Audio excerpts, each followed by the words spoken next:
everybody, and welcome to the first edition of what could become a potential series on the channel, Nats at Nite.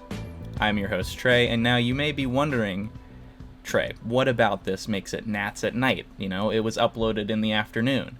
Well, that's where I come in, because it is currently 1:43 in the morning, and I'm going to be recording my thoughts on some of the Nationals going-ons from today, from the past week, from whenever I feel like it. And this is going to be kind of a podcast, mini podcast / video hybrid. The goal is to have it be both listenable and watchable, just so that you can, take your pick. Do you want to just listen, or do you want to watch with maybe some visuals, some video, some stats on screen? Maybe my beautiful face with my amazing blemish. Yeah, I pointed to the right spot. But anyways, this is just going to be a way for me to get some more thoughts out there, get some more stuff out there for Nationals content, because I want to also start bringing in some, general MLB content more.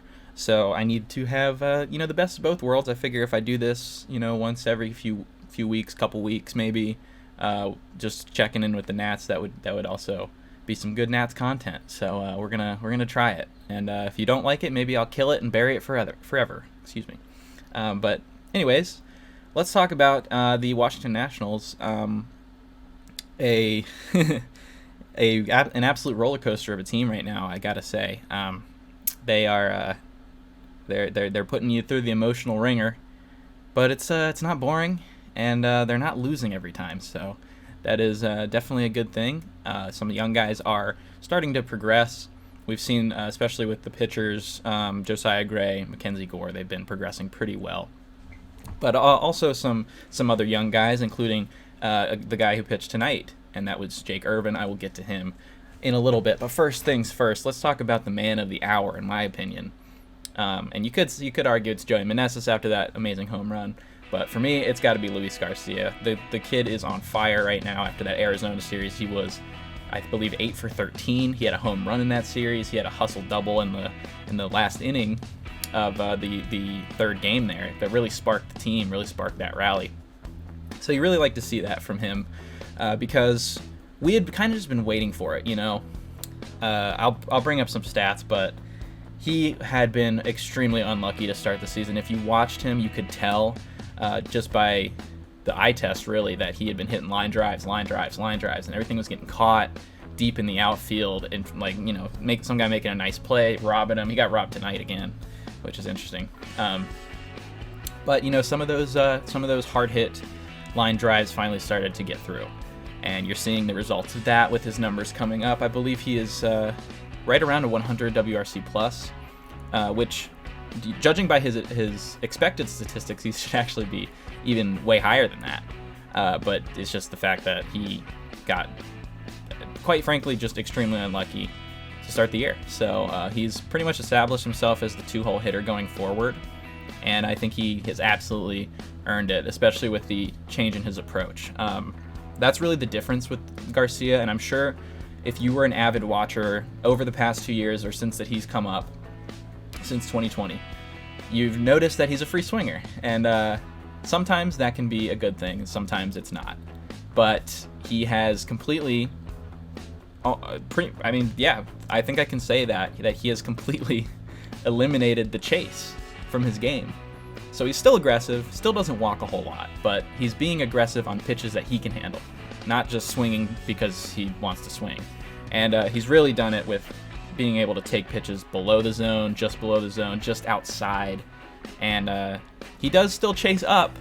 However, if there is one single player in all of baseball, really, that I want swinging at the tomahawk fastball pitch, it's him, because he can go up there and get it. I mean, he can go up and get velocity out of the zone. I think right above that zone, that is a total, I'm saying, green light for him. So if he feels like he wants to take a swing at anything that's right above that zone, he should. But yeah, we're starting to see him really come through. And I tell you what, Ruiz, he got that nice extension. You could look at Abrams as another guy that we would potentially want to extend, and I would be down for that. But I think the next priority should be Luis Garcia. I believe in his hitting talent, and I believe that this approach is the right approach. Now, I would like him to elevate more consistently. He does have a high ground ball rate, but I think, you know, we're going to have to take some of that right now just because he's still making adjustments as well, trying to learn how to approach his batting abilities this way. It's not something he's used to doing, you know, taking a lot of pitches. But he's starting to figure it out now, and it's a beautiful thing. But now moving on to my next topic. I'm just going to be running through different topics that I find interesting, and one of the most interesting developments from the farm system so far this season has been the play of Darren Baker. Now, if you haven't paid much attention to the farm, Darren Baker, he probably doesn't ring a bell to you as much as a prospect as he does Dusty Baker's, being Dusty Baker's son. That's that was his main, you know, calling card, was that he was Dusty's son. He was in that World Series game. He was the kid that JT Snow picked up going right by home plate, and he nearly just barely avoided disaster. But he's here now. He's here. He's not just a name. He's not just a token pick by the Nationals just because Dusty was once our manager. He's real. He's a real player, guys, and he is absolutely raking. These numbers are crazy. This is through a full month. This is not, you know, a week span. He's hitting 353, 423, 466 for an OPS of around 900. And that's not something we have seen from him because it's not really his MO. We really have been looking at Darren Baker as more of a utility guy, super utility guy that can play outfield, that can play infield, and has a great glove in both outfield and infield. And, you know, maybe just have a slightly below average bat would be good enough for him. But if he's going to be able to hit at this rate, and, you know, if he can give you a 110 WRC plus, all of a sudden, you know, if he's a super utility guy, which they want him to be, you can just plug him in anywhere. You can plug him in center field one day, you can plug him in second base, you can plug him at third base, plug him at left field, do whatever you want. And then he can kind of just fit in the lineup wherever he needs to fit in, and that's you know, I'm talking about the ideal scenario. The reason why you don't see that many successful super utility players is because it's really hard. So you know, we'd be asking a lot, but it seems like they already want to go in that direction. They've already sent him out to center field now to try and get some outfield work in game, which he was already doing in spring training. But I really don't think he's going to have any issue. Every position that he's ever played in his life, he's looked slick with the glove. So he's the glove is not the issue, really. It's really the bat, and if the bat is there, the kid. We got to give the kid a shot. He's not in our top 30. He's not on really anyone's radar, but he's 24. He's hit and fielded and played well at every level of the minor leagues. I mean, the Nationals aggressively moved him to AAA to start this season because to test him. You know, was his AA numbers, were those a fluke? It looks like that's not true. I don't think he's going to hit this well for the rest of the season, but I think he can be a guy that's around 300 with a 375 on base and maybe a 425 slug. That would be perfect. So if he's going to continue to do that, there's no real reason why he shouldn't see big league time, especially after the trade deadline. I would assume that maybe some of the veteran guys on the squad would be potentially moved by then and maybe have a spot for him. But I really want to see him at the big league level this year at some point, because if you can have a guy with that much versatility, it can help you in so many ways, especially with lineup construction and how you want to play the field. And giving guys days off, putting a guy in the DH spot so he can get off his feet for a day because you got Darren Baker who can play whatever position you need. So we're just going to have to wait and see if that's going to be the case for him.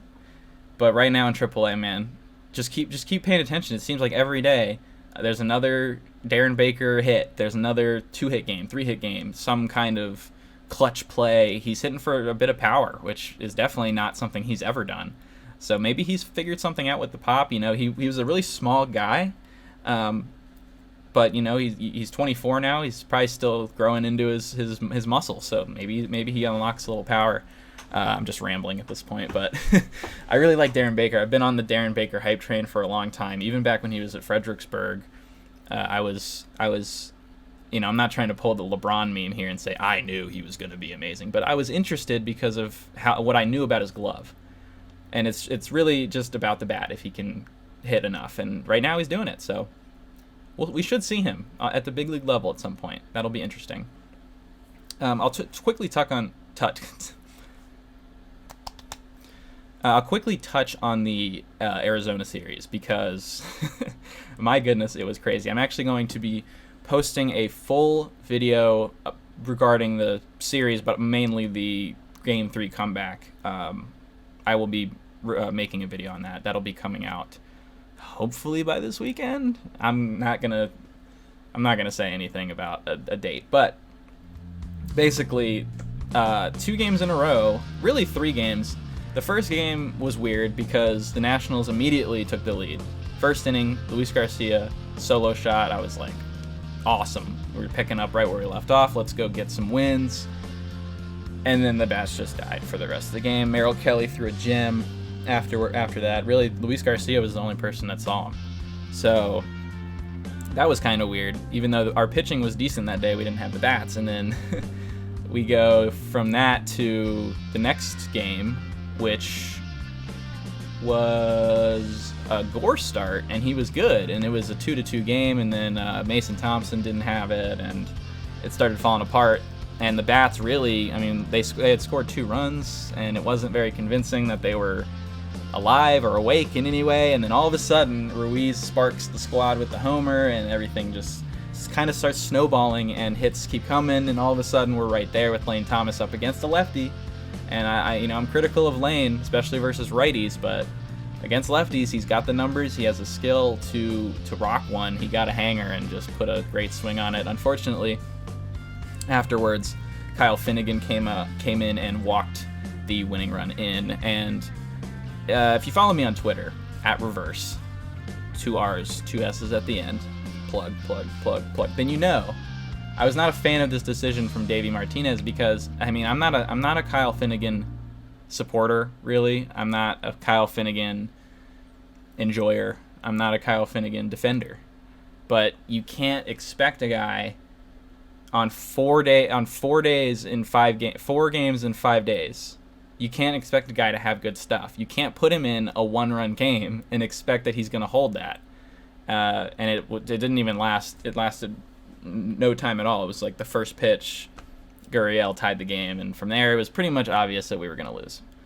But that was a really poor decision. Luckily, the next day, they did it again. I mean, they fought. The second game was a lot different, or the third game was a lot different because the Nats were battling the whole time. It was more of a consistent effort throughout the whole game. They were, it was more of like a, punching back and forth. Haymaker. Eventually, Arizona really put it on us by getting to 7 runs, 8 runs. But the Nats kept battling back, scratching away. They eventually get ground ball double play to get the 6th run. And then in the 9th, Garcia goes hustle double to lead it off, and that really sparked the entire dugout. I think everyone, as soon as he did that, it was like they just couldn't lose at that point. Almost, it was like Ruiz immediately first pitch just was like, this is easy, flicks a single, and then Joey came up, got the hang-in slider, and put it over the wall. It was pretty awesome, and we need Joey to continue to get it going. He's starting to get it going now, which is good because we really, really need it because the lack of power is becoming a pretty big issue. So need him to start coming through, but he has been. So if he can continue to find it and be that guy again, be that guy. So looking to get his numbers back in a decent spot.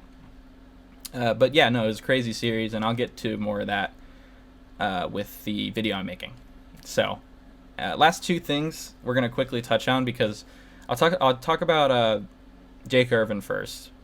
He actually pitched tonight, which is, what is it? It's 5-9. Sorry, I'm tired.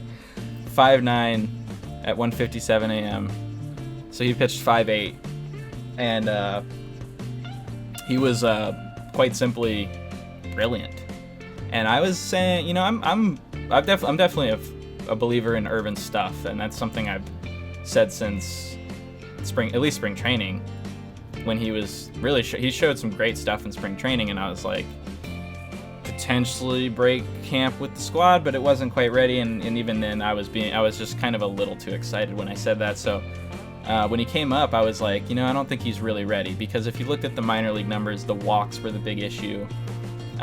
So you can't get away with walks at the big league level, and he's limited them. He hasn't been perfect with the walks, but he hasn't snowballed walks. If he walks one guy, he gets right back to the next guy throwing strikes, and that's a big deal. So he's really been able to limit that aspect of his game so far. And tonight he was absolutely filthy. His curveball is a legit curveball. Like, when I say that, I mean extremely nasty. Like, I'm talking Steven Strasburg curveball type stuff. That's what it reminds me of when he throws the harder one. Except he can actually utilize a speed change in his curveball to become an even better pitcher with that pitch. He'll flip in on strike one, he'll flip in a little 75 mile per hour one, and then you'll get 2 strikes, and he's throwing the sharp breaker at 81, 82, and all of a sudden it's a totally different pitch. And you can see, especially he got one on Conforto with the snapper, where I believe he led the at bat off with the big loopy one that was at 75, and he went back to the snapper to get him, and it was poetry in motion. And that's really impressive stuff coming from a young pitcher. He is way, way, way more mature than I figured he was going to be with all the walk issues, but he is totally level-headed, and he goes from one batter to the next. He does not let the last batter get in his head. He simply moves on immediately, and you love to see that, especially from a young guy. So far, he's shown nothing but good stuff, really. I mean, he struggled at the beginning of his first outing, but after that, he's really been pretty much lights out.